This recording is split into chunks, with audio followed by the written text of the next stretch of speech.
Assalamu alaikum dear viewers. Welcome back to my YouTube channel. I am here with a new video with a new concept. Today आज हम जो concept study करने जा रहे हैं that is geometrical isomerism. आज हम geometrical isomerism के बारे में study करेंगे. तो students geometrical isomerism किसे कहा जाता है? हम कहते हैं कि दो आइसोमर्स जिनका स्ट्रक्चरल फार्मूला सेम है बट उनमें आइडेंटिकल होता है, सेम ग्रुप्स की पोजीशन डिफरेंट है. क्यों डिफरेंट है? क्योंकि रिस्ट्रिक्टेड रोटेशन की वजह से रोटेशन रिस्ट्रिक्ट की गई है. ऐसे आइसोमर्स को हम सिस ट्रांस आइसोमर्स कहेंगे या ज्योमेट्रिकल आइसोमर्स कहेंगे. इस डेफिनेशन को समझने के लिए हम पहले कंडीशंस को स्टडी करेंगे. आपको कंडीशन समझ आएंगी तो डेफिनेशन ऑटोमेटिकली समझ आ जाएगी.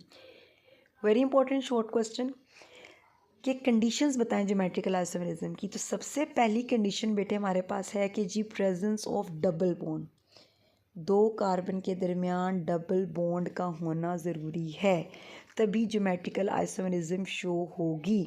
अगर सिंगल बॉन्डेड कार्बन्स में आप आइसोमेरिज्म ज्योमेट्रिकल आइसोमेरिज्म शो करवाएंगे तो गलत होगा. क्यों ज़रूरी है? क्योंकि डबल बॉन्ड की वजह से ये रोटेशन रिस्ट्रिक्ट हो जाएगी, मतलब ये रोटेट नहीं कर पाएंगे.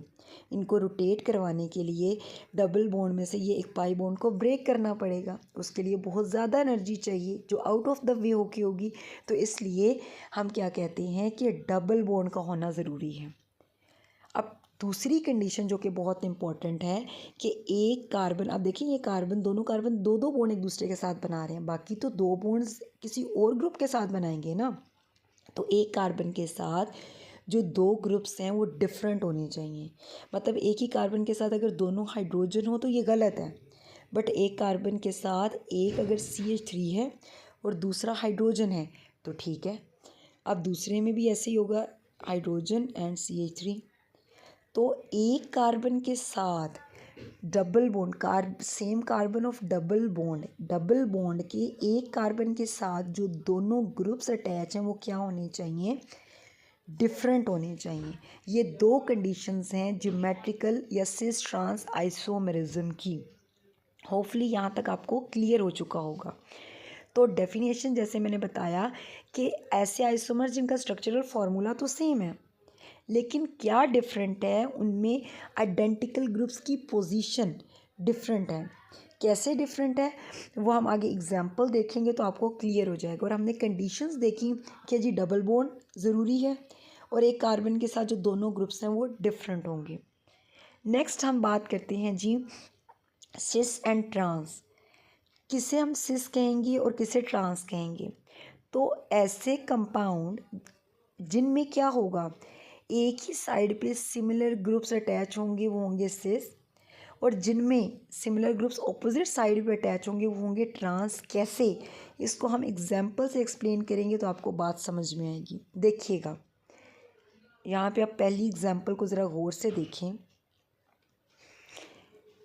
पहले तो सिस ट्रांस की कहानी आपको समझाऊं. हम कहते हैं कि जब सिस, अभी मैंने क्या डेफिनेशन बोली, अभी मैंने आपको बताया कि जब एक ही साइड पे, कंपाउंड की एक ही साइड पे सिमिलर ग्रुप्स प्रेजेंट होंगे तो उसको सिस कहा जाता है. एक ही साइड पे. तो यहाँ पे देखिएगा बेटे सिस, अब देखिए यहाँ पे तो एक ही साइड पे सिमिलर ग्रुप्स कैसे हैं. ऊपर देखिए अबव द प्लेन दोनों हाइड्रोजन हैं, ठीक है. नीचे देखिए दोनों मिथाइल हैं, तो ये क्या हुआ? सिस. लेकिन अगर ये दोनों सिमिलर ग्रुप्स ऑपोजिट पोजीशन पे हैं तो ये क्या हो जाएगा? ट्रांस. क्लियर हो गई बात. अब हम बात करते हैं एग्जाम्पल की. तो हम ये कहते हैं कंडीशंस क्या थी, कौन से कंपाउंड्स ज्योमेट्रिकल आइसोमेरिज्म शो करेंगे? कार्बन कार्बन के दरमियान डबल बॉन्ड और एक कार्बन के साथ जो दोनों ग्रुप्स हैं वो डिफरेंट होंगे. ऐसे ही है. हमने बेटे एग्जांपल ले ली सिस 2 ब्यूटीन. कैसे बना? 1 2 3 एंड 4 कार्बन, सेकंड कार्बन के साथ है डबल बॉन्ड. अब हर ने कार्बन ने अपनी क्या करनी है? वैलेंसी सेटिस्फाई करनी है. ऐसे ही है, यहाँ पे भी हाइड्रोजन आया और यहाँ पे है जी CH3. अब अगर आप देखें मैं डिफरेंट कलर यूज़ करती हूँ इस कार्बन के साथ।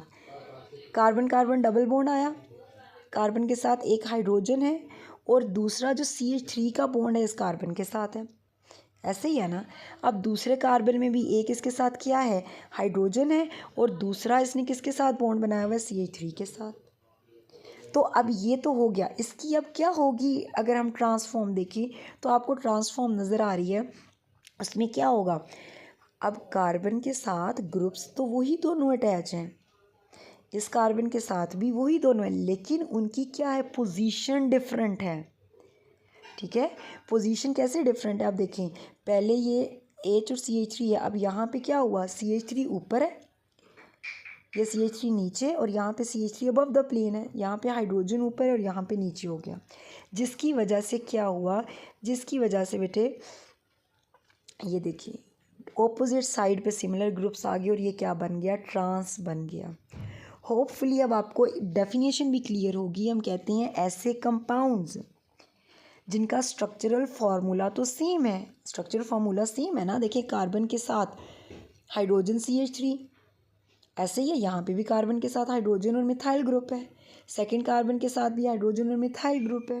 स्ट्रक्चरल फार्मूला सेम है, बट क्या चीज़ डिफरेंट है, डिफरेंट पोजीशन है। किसकी डिफरेंट पोजीशन है, सिमिलर ग्रुप्स की पोजीशन डिफरेंट हुई ना। यहाँ पे हाइड्रोजन मिथाइल अगर देखें तो यहाँ पे मिथाइल और हाइड्रोजन सिस पोजीशन में है और यहाँ पे क्या हो गई है, ट्रांस पोजीशन में।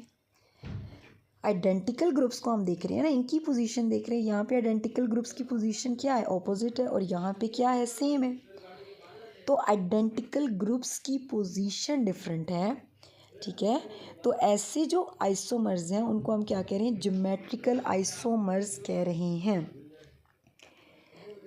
देन हमारे पास आ जाता है 2-पेंटीन की एग्जांपल हमने ली। अब 2-पेंटीन में भी देखें तो 1 कार्बन 2 3 4 एंड 5 ऐसे ही है। अब सेकंड कार्बन के साथ एक मिथाइल है और दूसरा क्या है, हाइड्रोजन, और बाकी ये 2 बॉन्ड कंप्लीट कर रहा है। और ये जो कार्बन है थर्ड, 2 तो डबल बॉन्ड बना रहा है, तीसरा ये इथाइल के साथ बॉन्ड बना रहा है और चौथा ये हाइड्रोजन के साथ।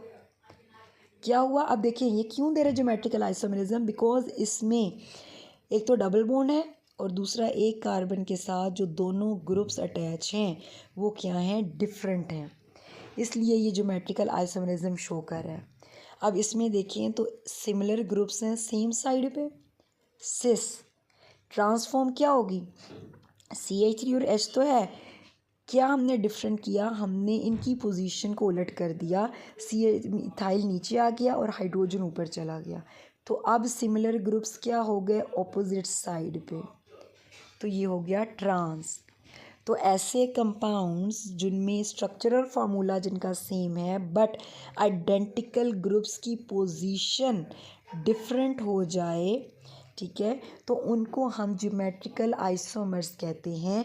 और ज्योमेट्रिकल आइसोमर्स की कंडीशन है कि एक तो डबल बॉन्ड का होना और सेकेंडली एक कार्बन के साथ जो दोनों ग्रुप्स अटैच हैं वो डिफरेंट होनी चाहिए। उनको हम क्या कहेंगे, वो हमेशा ज्योमेट्रिक, तो वो ज्योमेट्रिकल आइसोमेरिज्म शो करते हैं। सो होपफुली अब यहाँ पे आपको क्लियर हो गया होगा। अगर मैं यहाँ पे एक एग्जांपल लिखती हूँ 1 2 3 एंड 4, ये देखिएगा ज़रा।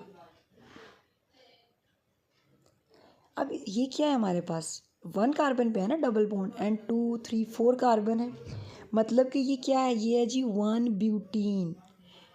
अब अगर जहन पे जोर डालें तो क्या ये ज्योमेट्रिकल आइसोमेरिज्म शो कर सकता है कंपाउंड। इसमें देखें तो पहला जो कार्बन है इसके साथ दोनों कौन से ग्रुप्स अटैच हैं स्टूडेंट्स, इसके साथ दोनों ही हाइड्रोजन ग्रुप्स अटैच हैं, ऐसे ही है ना। तो इसकी कंडीशन ही फुलफिल नहीं हो रही ज्योमेट्रिकल आइसोमेरिज्म की, तो 1 ब्यूटीन ज्योमेट्रिकल आइसोमेरिज्म शो नहीं करता, ठीक है, बिकॉज ज्योमेट्रिकल आइसोमेरिज्म की कंडीशन फुलफिल नहीं हो रही। तो आज हमने ज्योमेट्रिकल आइसोमेरिज्म की डेफिनेशन को स्टडी किया, हमने कंडीशंस को स्टडी किया, देन हमने देखा सिस और ट्रांस के बारे में और हमने एग्जाम्पल से इस चीज़ को समझा। देन एक लास्ट पॉइंट है हमारे पास जो कि अभी मैंने आपको बताया भी था कि 2 कार्बन एटम्स के दरमियान हमने कहा ना रिस्ट्रिक्टेड रोटेशन की वजह से आइडेंटिकल ग्रुप्स की जो पोजीशन है वो डिफरेंट होती है दोनों आइसोमर्स में। क्यों होती है रिस्ट्रिक्टेड रोटेशन? बिकॉज इनमें क्या है, डबल बॉन्ड प्रेजेंट होता है। डबल बॉन्ड की वजह से रोटेशन नहीं हो पाती। बिकॉज रोटेशन तभी पॉसिबल होती है अगर क्या होगा, अगर पाई बॉन्ड ब्रेक करें, और पाई बॉन्ड को ब्रेक करने के लिए बहुत ज़्यादा एनर्जी चाहिए। सो ज्योमेट्रिकल आइसोमर्स नॉट पॉसिबल। अगर डबल बॉन्ड आप ब्रेक कर देते हैं तो ज्योमेट्रिकल आइसोमर्स पॉसिबल नहीं है। और अगर आप डबल बॉन्ड ब्रेक नहीं करते, अगर डबल बॉन्ड प्रेजेंट है, तो ही ज्योमेट्रिकल आइसोमर्स यहाँ पे हमारे पास पॉसिबल होते हैं।